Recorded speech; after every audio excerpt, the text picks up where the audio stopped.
తూర్పు మధ్య పసిఫిక్ మహాసముద్రం ఉపరితల ఉష్ణోగ్రతల్లో మార్పుల నేపథ్యంలో ఎల్ నినో ప్రారంభమైందని భారత జాతీయ సముద్ర సమాచార సేవల సంస్థ ఇన్కాయిస్ ఇటీవలే ప్రకటించింది. ఇది భారతదేశ రుతుపవన వర్షపాతంపై ప్రభావం చూపించే అవకాశం ఉందని వెల్లడించింది. ప్రస్తుతం మే నుంచి 2027 జనవరి వరకు దీని ప్రభావం ఉంటుందని తెలిపింది. ప్రత్యేకంగా రూపొందించిన బేసియన్ కన్వల్యూషనల్ న్యూరల్ నెట్వర్క్ అనే డీప్ లెర్నింగ్ మోడల్ ద్వారా సముద్ర ఉపరితల ఉష్ణోగ్రతలను విశ్లేషించి అంచనాలను రూపొందించినట్లు ఇన్కాయిస్ తెలిపింది. ఈ నేపథ్యంలో అసలు ఎల్ నినో అంటే ఏంటి, అది ఎందుకు ఏర్పడుతుంది, దానివల్ల రాబోయే వర్షాకాలంపై ఏ మేరకు ప్రభావం ఉంటుంది అనే అంశాలపై ఇన్కాయిస్ శాస్త్రవేత్త డాక్టర్ బొర్రా శివయ్యతో ముఖాముఖి.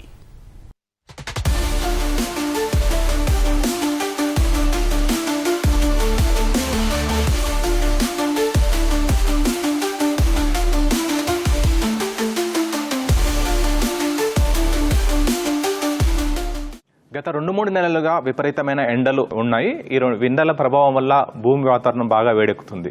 అంతేకాకుండా సముద్ర వాతావరణం కూడా వేడెక్కుతుంది. అయితే ఇప్పటికే ఇన్కాయిస్ మాత్రం ఎల్ నినో హెచ్చరికలు జారీ చేసింది. అసలు ఎల్ నినో అంటే ఏంటి, అది ఋతుపవనాలపై ఎలాంటి ప్రభావం చూపిస్తుందని తెలుసుకోవడానికి ఇన్కాయిస్ శాస్త్రవేత్త బొర్రా శివయ్య ఉన్నారు. ఆయన అడిగి మరొకటి తెలుసుకున్నాం. నమస్కారం సార్. నమస్కారం సార్. ప్రస్తుతము ఇన్కాయిస్ ఇప్పటికే ఎల్ నినో హెచ్చరికలు జారీ చేసింది. అసలు అంటే ఈ ఎండ వేడి వల్ల ఎల్ నినో ఉంటుందా, లేకపోతే ఆ సముద్రం వేడి వల్ల ఎల్ నినో ఏర్పడుతుందా, దానికి సంబంధించిన వివరాలు ఏంటి సార్? ముందుగా మనం ఈ ఎల్ నినో అంటే ఏంటిది, అసలు ఎందుకు ఇది ఎలా ఫామ్ అవుతుంది, దానివల్ల దాని పర్యవసనాలు ఈ మన భారత ఋతుపవనాల మీద ఎలా ఉంటుంది అని తెలుసుకోవాలంటే ఫస్ట్ మనం ఈ పసిఫిక్ మహాసముద్రం గురించి కొంచెం అవగాహన తెచ్చుకుంటే తద్వారా మనకి ఎల్ నినో ప్రక్రియ అంటే ఏంటి, అది ఎలా భారత ఋతుపవనాన్ని ప్రభావితం చేస్తుంది, ప్రతికూలంగా ప్రభావం చేస్తుందా సానుకూలంగా చేస్తుందా అనేది మనకి వివరణ వస్తుంది సార్. సో ఫస్ట్ మనం ఈ పసిఫిక్ ఓషన్ చూస్తే ఇది ఆల్మోస్ట్ ఉన్న మహాసముద్రాలన్నింటిలో కల్లా పెద్దయిన చాలా విశాలమైనటువంటి మహాసముద్రం సార్. మనకి అట్లాంటిక్, పసిఫిక్, ఇండియన్ ఓషన్ 3 ఉన్నాయి. హిందూ మహాసముద్రం, అట్లాంటిక్, పసిఫిక్.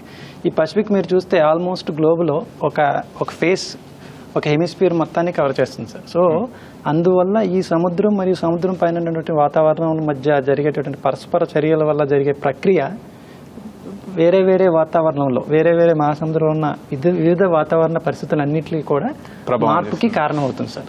సో ఇప్పుడు ఇది భూమధ్య రేఖ సార్. ఈ మధ్య లైన్లో ఉన్న లైన్ని భూమధ్య రేఖ అంటాం, ఈక్వేటర్ అంటారు.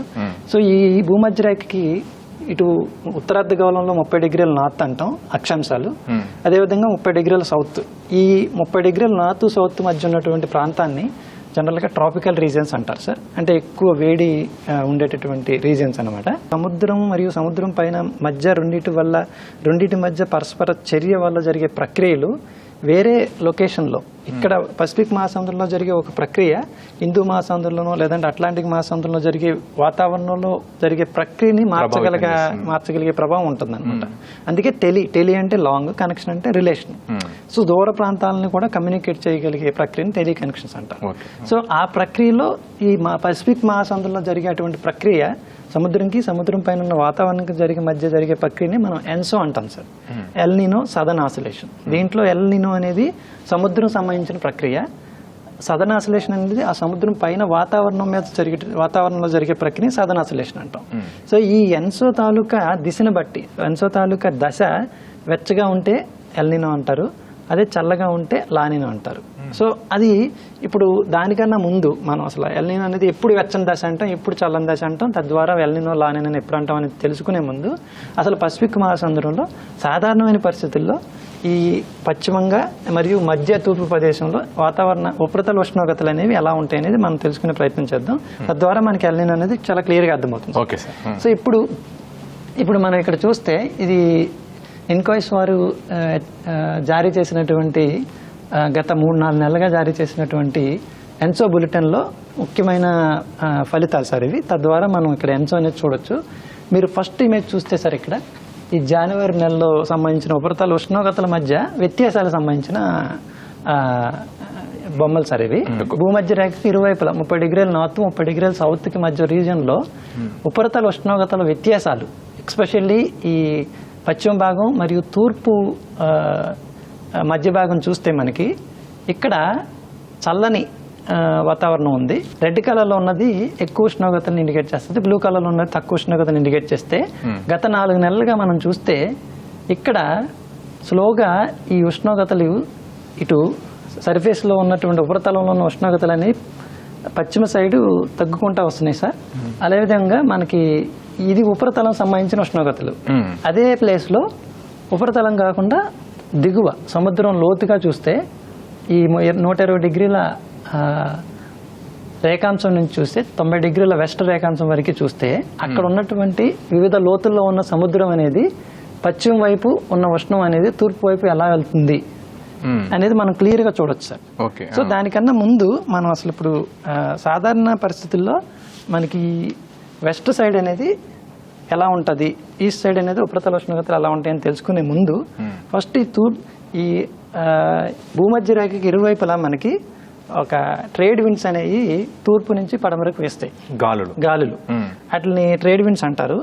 అందుకనంటే ఇంతవరకు పూర్వం ఆ గాలిని ఆధారితంగా చేసుకుని ట్రేడింగ్ చేసేవాళ్ళు అనమాట. గాలి వాటంగా వెళ్ళి వ్యాపారాలు చేసేవాళ్ళు కాబట్టి వాటిని వాణిజ్య గాలులను కూడా అంటారు. సో ఈ గాలులు అనేవి ఎప్పుడు కూడా సాధారణమైన పరిస్థితుల్లో తూర్పు నుంచి పడమరకు వేస్తాయి.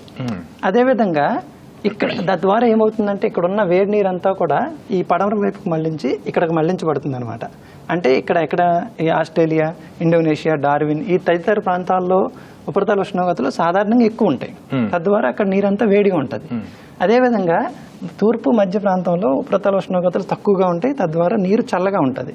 ఇక్కడ నీరు చల్లగా ఉండడానికి ఇంకొక ప్రక్రియ కూడా ఉంటుంది అనమాట. అదేంటంటే సముద్రంకి అడుగున కొంచెం లోతులు అంటే 100-150 మీటర్లో లోతులు ఉన్నటువంటి చల్లని నీరు అనేది పైకి వస్తుంది అనమాట. ఆ ప్రక్రియని ఓషినోగ్రఫీలో అప్ వెల్లింగ్ అంటారనమాట. అంటే సముద్రంలో లోతైన చల్లని నీరు ఉపరితలం మీదకి వచ్చే ప్రక్రియని అప్ వెల్లింగ్ అంటారు. ఎప్పుడైతే ఈ చల్లని లోతైన నీరు ఉపరితలం మీదకి వస్తుందో అక్కడ ఉన్నటువంటి ఉష్ణోగ్రతల్ని కొంచెం చల్లబరుస్తుంది. తద్వారా ఈ ట్రేడ్ విండ్స్ అనేవి తూర్పు నుంచి పడమర వైపుకి రావడం, మరియు ఇక్కడ తూర్పు మధ్య భాగమైనటువంటి పసిఫిక్ మహాసముద్రంలో అప్వెల్లింగ్ అనే ప్రక్రియ వల్ల సాధారణంగా తూర్పు పడమర మధ్య వైపునేమో చల్లని వాతావరణం ఉంటుంది, చల్లని నీరు ఉంటుంది, ఉపరితల ఉష్ణోగ్రతలు తక్కువగా ఉంటాయి. అదేవిధంగా పశ్చిమ సైడు వేడి నీరు ఉంటుంది, ఎందుకంటే ఉపరితల ఉష్ణోగ్రతలు కొంచెం అధికంగా ఉంటాయి. ఎప్పుడైతే మనకి ఎల్ నీనో సంభవిస్తుందో ఆ సంభవించే టైంలో ఏమవుతుందంటే ఫస్ట్ ఈ బలమైన గాలులు భూమధ్య రేఖ ఇరువైపులా తూర్పు నుంచి పడమరకి ఇచ్చే బలమైన గాలులు బలహీనపడతాయి. అంతేకాకుండా వీటి దిశను కూడా కొన్ని సందర్భాల్లో వాటి దశను కూడా మార్చుకుంటాయి. అంటే తూర్పు నుంచి పడమరికి ప్రయాణించకుండా పడమర నుంచి తూర్పుకు కూడా ప్రయాణించే అవకాశం ఉంది. వేడి ఈ డిఫరెన్సెస్ వల్ల అండి. అంటే ఇది మొదటి మార్పు. అదేవిధంగా రెండోది ఏంటంటే ఇక్కడ పడమర వైపు ఉన్నటువంటి ఉపరితల ఉష్ణోగ్రతలు స్లోగా మనకి తూర్పు వైపు మళ్లించడం చూస్తున్నాం. ఆల్రెడీ మనం ఇదిగోండి ఇక్కడ చూసాం సార్. ఇక్కడ ఉపరితల ఉష్ణోగ్రతలు అండ్ మరియు దిగువన ఉన్నటువంటి వేడి నీరు కూడా క్రమక్రమంగా మనకి ఈ తూర్పు వైపు జరుగుతుంది. అదేవిధంగా ఇక్కడ ఉన్నటువంటి సాధారణంగా మనం ఏమనుకున్నాం, లోతైన చల్లని నీరు పైకి వస్తుంది, దాన్ని అప్వెల్లింగ్ అంటా ఉన్నాం. ఆ ప్రక్రియ కూడా బలహీనపడిపోతుంది. అంటే ఈ ట్రేడ్ విండ్స్ బలహీనపడి వాటి దిశను మార్చుకోవడం వల్ల, ఈ పశ్చిమాన ఉన్నటువంటి వేడి నీరు తూర్పు వైపు మళ్లించడం వల్ల, తూర్పు మధ్య ప్రదేశంలో ఉన్నటువంటి అప్వెల్లింగ్ అనే ప్రక్రియ బలహీనపడడం వల్ల, ఈ అన్నిటి కారణాల వల్ల ఏమవుతుందంటే తూర్పు మధ్య పసిఫిక్ భాగంలో క్రమక్రమంగా ఉపరితల ఉష్ణోగ్రతలు అనేవి చాలా ఎక్కువగా పెరుగుతాయి సార్. దాన్నే మనం ఎల్ నీనో అనే ప్రక్రియ అంటాం. పసిఫిక్ మహాసముద్రంలో భూమధ్య రేఖ సమీపంలో ఉన్నటువంటి మధ్య మరియు తూర్పు భాగాన ఉపరితల ఉష్ణోగ్రతలు సాధారణంగా కంటే ఎక్కువ నమోదవడాన్ని ఎల్ నీనో అంటాం. అదేవిధంగా ఉపరితల ఉష్ణోగ్రతలు సాధారణంగా కంటే తక్కువగా నమోదవడాన్ని లా నీనో అంటాం. సాధారణంగా మీరు చెప్పారు ఇప్పుడు, అంటే నీరు వేరెక్కి దానివల్ల ఎల్ నీనో ఏర్పడుతుంది. నీరు చల్లగా ఉంటే లా నీనో అంటారు. ఎల్ నీనో ఎలాంటి ప్రభావం చూపిస్తారు? ఎందుకంటే ప్రధానంగా వర్షపాతమే ఆధారం. వర్షం వల్లనే మొత్తం వ్యవసాయం కానీ ఈత జనజీవనం మొత్తం కూడా వర్షం పైన ఆధారపడి ఉంటుంది. ఆ వర్ష ప్రభావం అంటే ఆ నైరుతి పైన ఎలాంటి ప్రభావం చూపిస్తుంది? నైరుతి పైన ఎందుకు ఎల్ నీనో ప్రభావం చూపిస్తుంది? ఋతుపవనాల మీద ఎలా ప్రభావితం చేస్తుందని తెలుసుకునే ముందు ఫస్ట్ మనకి ఋతుపవనాల గురించి జస్ట్ ఒక చిన్న అవగాహన ఉంటే తద్వారా ఇది మనకి ఎల్నినో అనేది భారత ఋతుపవనాలను ఎలా ప్రభావితం చేస్తుంది అనేది మనకి తెలుస్తుంది. ఈ సమ్మర్ టైంకి వచ్చేటప్పటికి భారత భూభాగం అంతా కూడా నార్త్ వెస్ట్ నుంచి ఈ సౌత్ ఈస్ట్ కారిడార్ అంతా కూడా ఎలా ఉంటుందంటే మనకి చాలా వెచ్చగా ఉంటుంది సార్ ఆ భూభాగం అంతా. అంటే దానివల్ల ఏంటంటే పైన అంతా కూడా లో ప్రెషర్ ఏరియా మొత్తం క్రియేట్ అవుతుంది, అంటే అల్పపీడన ప్రాంతం ఏర్పడుతుంది సార్. దానికి రివర్స్లో హిందూ మహాసముద్రంలో సుమారు మనకి ఎక్కడంటే ఇది 35 degrees మడగాస్కర్ అంటారు, దాన్ని మ్యాస్క్రిన్ హై కూడా అంటాం అనమాట. మ్యాస్క్రిన్ హై అంటే మ్యాస్క్రిన్ అధిక పీడన ప్రాంతం, ఇదంతా కూడా మనకి అధిక పీడనం కింద ఉంటుంది సార్. ఇదైతే అల్పపీడనం అనమాట. సో సాధారణ పరిస్థితుల్లో మనకి ఏంటంటే ఇక్కడ వెచ్చగా ఉంటుందని చెప్పాం. పసిఫిక్ మహాసముద్రానికి పశ్చిమాన వెచ్చని నీరు ఉంటుంది, అదేవిధంగా అల్పపీడనం ఉంటుంది. సో ఇక్కడ అల్పపీడనం మరియు ఈ భారతదేశంలో నార్త్ వెస్ట్ అల్పపీడన ప్రాంతం ఇదంతా ఒక బలమైన అల్పపీడన ప్రాంతం కింద ఉంటుంది సార్ సాధారణ పరిస్థితుల్లో. సో దానికి ఆపోజిట్ లో ఇక్కడ బలమైన అధిక పీడన ప్రాంతం ఉంటుంది. గాలులు మనకు తెలుసు అధిక పీడనం నుంచి అల్పపీడనం వైపు వెళ్తాయి, ఇదిగోండి ఇలా డైరెక్షన్ లో చూపించినట్టు. ఇదంతా అధిక పీడనం ఉంటుంది, ఇదంతా అల్పపీడనం. సో తద్వారా ఇది ఎంత అల్పపీడన ప్రాంతం అనేది బలమైన అల్పపీడన ప్రాంతం ఉండడం వల్ల ఈ గాలులు బలంగా అధిక పీడనం నుంచి అల్పపీడనం వేస్తాయి. తద్వారా మనకి అధిక వర్షపాతం కావాల్సిన ఎప్పుడు ఎంత మొత్తంలో కావాలో అంత సంపూర్ణమైన వర్షపాతం అనేది మనకి జనరల్ గా చూస్తాం. ఎప్పుడైతే ఈ ఎల్నినో పరిస్థితి వస్తుందో మనకి ఇక్కడ ఉన్న అల్పపీడనం అనేది బలహీనం పడిపోతుంది. ఎందుకంటే మనం ఆల్రెడీ మాట్లాడుకున్నాం ఇక్కడ ఉన్నటువంటి వామ్ వాటర్ స్లోలీ మనకేమవుతుందంటే తూర్పు వైపు మళ్లించడం జరుగుతుందని చెప్పాం ఇక్కడ. సో ఇక్కడ వేడి నీరు ఎప్పుడైతే ఉండదో అల్పపీడనం అనేది తద్వారా తగ్గిపోతుంది. సో ఆల్రెడీ ఇక్కడ ఉన్నటువంటి అల్పపీడనానికి ఇది ఒక బలం కింద ఉండేది ఇంతవరకు సాధారణమైన పరిస్థితుల్లో. ఎప్పుడైతే ఈ ఎల్నినో కారణం వల్ల ఈ అల్పపీడనం అనేది బలహీనం పడుతుందో తద్వారా ఇక్కడ అధిక పీడనం నుంచి గాలిని లాక్కోవడానికి కేవలం ఈ ఒక్క అల్పపీడనం మాత్రమే ఉంటది అనమాట. సపోర్ట్ తక్కువ ఉంటది. ఇద్దరు లాగేదానికన్నా ఒక్క పర్సన్ అధిక పీడనం నుంచి గాలిని లాగడం అనేది బలం తగ్గుతుంది. తద్వారా మనకి ఆ వర్షపాతం మీద ఇది ప్రతికూల ప్రభావం చూపించే అవకాశం ఎక్కువగా ఉంది. అలాగని చెప్పేసి అన్ని ఎల్నినో టైమ్స్ లో కూడా మన భారత ఋతుపవనాలు బలహీనపడతాయనేది లేదు. గడిచిన 3 నెలలుగా సముద్రోష్ణోగ్రతలను అంచనా వేసి రాబోయే 12 నెలల్లో వచ్చేందుకు అవకాశం ఉన్న వాతావరణ మార్పులను లెక్కించినట్లు ఇన్కాయ్ శాస్త్రవేత్త డాక్టర్ బొర్రా శివయ్య తెలిపారు. ఎల్నినో వల్ల రాబోయే నైరుతి ఋతుపవనాల మీద ప్రభావం చూపేందుకు ఎక్కువ అవకాశాలు ఉన్నాయని ఆయన వెల్లడించారు. ఎల్నినో ఏర్పడటానికి చాలా కారణాలే ఉన్నా వాతావరణ మార్పులు మాత్రం ప్రధాన కారణమని ఆయన తెలిపారు. ఈ అంశాలకు సంబంధించి డాక్టర్ బొర్రా శివయ్యతో ముఖాముఖిలో మరిన్ని వివరాలు తెలుసుకుందాం.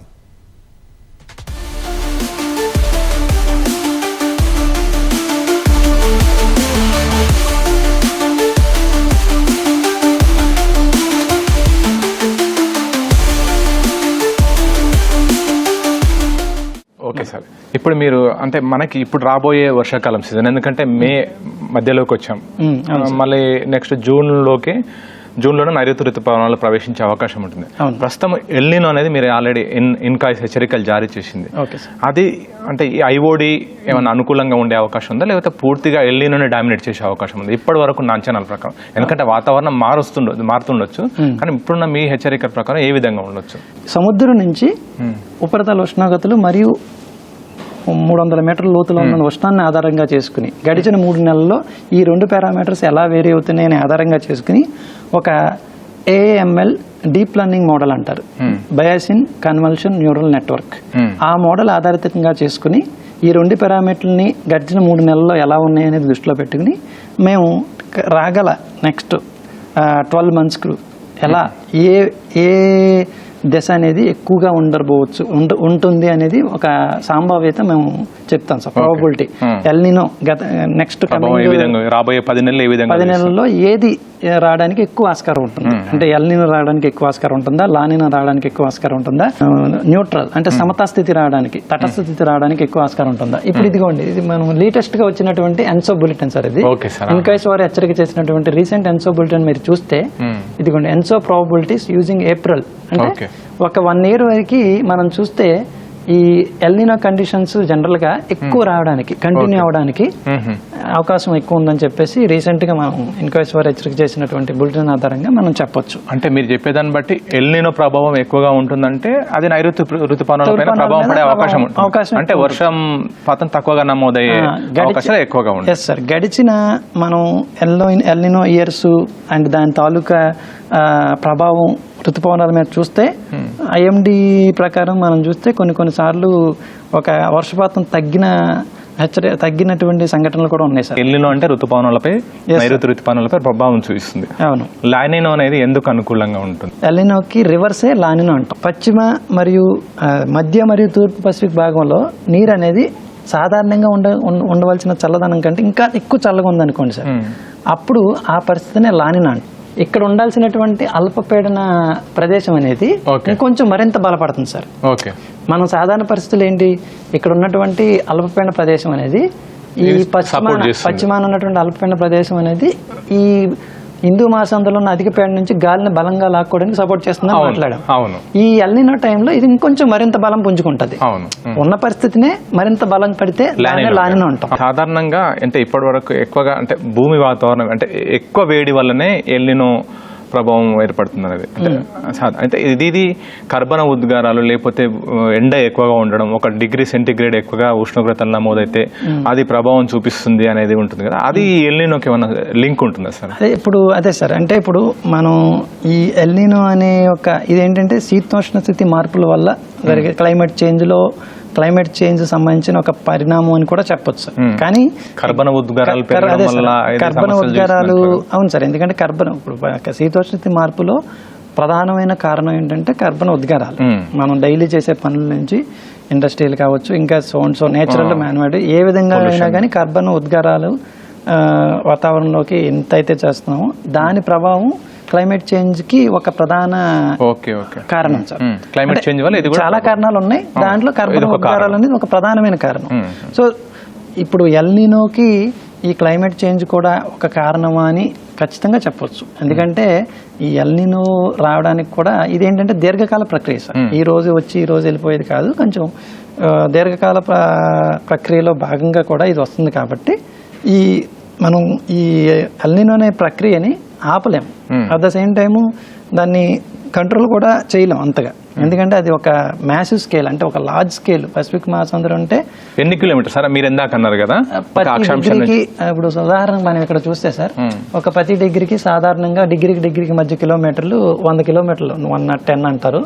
సుమారుగా రఫ్ గా 100 కిలోమీటర్లు వేసుకున్నా ఇక్కడ ఒక 30, 60, 90, 120, 150 150 డిగ్రీ 150 ఇంటూ 1100 అంటే 15,000 కిలోమీటర్లు సుమారు. 15,000 కిలోమీటర్ల నుంచి ఆ ప్రభావం మన దానిపైన చూపిస్తుంది. ఇన్ని వేల కిలోమీటర్లు 150 ఇంటూ 100 చేస్తే ఎంత కిలోమీటర్లు అంటే సుమారు అంత కిలోమీటర్ల దూరంలో జరిగే ఒక ప్రక్రియ, అంత వైశాల్యమైనటువంటి విశాలమైన సముద్రంలో జరిగే ప్రక్రియ. కాబట్టి అది మిగిలిన భూ వాతావరణం మొత్తాన్ని కూడా ప్రభావితం చేయగలిగేటువంటి సామర్థ్యం ఉందన్నమాట. సో దీనికి మనం చేయాల్సింది ఏంటంటే, అవును సార్, అదే నేను నెక్స్ట్ క్వశ్చన్ అదే అడుగుదాం అనుకుంటున్నాను. అంటే ఇన్కాయిస్ చేసే సూచనలు ఏంటి సార్? అంటే ఎల్నినో ప్రభావము తగ్గించుకునే అవకాశం ఉంటుందా, లేకపోతే ఏంటి అంటే మెరుగైన ఋతుపవనాలు, నైరుతి ఋతుపవనాలు ప్రధానంగా మనకు అన్నిటికీ ఆధారం ఇది. నైరుతి ఋతుపవనాలు అనుకూలంగా ఉంటే మన భారతదేశ ఆర్థిక వ్యవస్థ పైనే ఆధారపడి ఉంటుంది నైరుతి ఋతుపవనాలు అనేది. అది మెరుగంగా ఉండాలంటే ఏదైనా మానవ ప్రమేయం ఏమైనా ఉంటుందా? అంటే మనం ఇప్పుడు నేను చెప్పినట్టు ఇందాక ఇవన్నీ కూడా ఏంటంటే శీతోష్ణత మార్పు, అదేవిధంగా దీర్ఘకాలిక ప్రక్రియ వల్ల, అదే విశాలమైనటువంటి ప్రదేశంలో ఏర్పడేటటువంటి పెద్ద మ్యాసివ్ స్కేల్ ఫినామినాస్. కాబట్టి వాటిని మనం డైరెక్ట్ గా ఆపలేం. అలాగని చెప్పేసి కంట్రోల్ కూడా చేయొచ్చు అనేది కూడా కరెక్ట్ కాదు. కానీ మన వంతుగా మనం చేసే ఏదైనా మార్గం ఉందంటే అది మనం వీలైనంత మేరకు ఈ శీతోష్ణ మార్పుకు కారణమైన పనులు ఏవైతే ఉన్నాయో పర్యావరణ అనుకూల పనులు, అంటే వీలైనంత మేరకి మనం కార్బన్ ఎమిషన్స్ ని తగ్గించడం, అంటే అవసరమైతేనే వెహికల్స్ ని వాడటం, అది తక్కువ మేరకు వాడడం, అదేవిధంగా ప్లాస్టిక్ యూసేజ్ తగ్గించడం, అదేవిధంగా మనకి వీలైనంత మేరకు డీఫారెస్టేషన్ తగ్గించి ఫారెస్టేషన్, చెట్లు ఎక్కువ నాటడం, అదేవిధంగా వీలైనంత మేరకు సిమెంటింగ్ చేయకుండా, వాటర్ కాంక్రీట్ చేయకుండా సారవంతంగా ఉంచడం, మట్టితో ఉంచే తద్వారా ఏంటంటే భూగర్భ జలాలు నీటిలోకి ఇన్ఫిల్టర్ ఇంకా అయ్యి discharge water, ground water tables కూడా మంచిగా డిశ్చార్జ్ అవుతాయి. ఇవన్నీ కూడా సగటు మనిషి తన రోజువారీ జీవన విధానంలో చేయగలిగేటటువంటి చిన్న ఏమంటారు పనుల వల్ల కొంత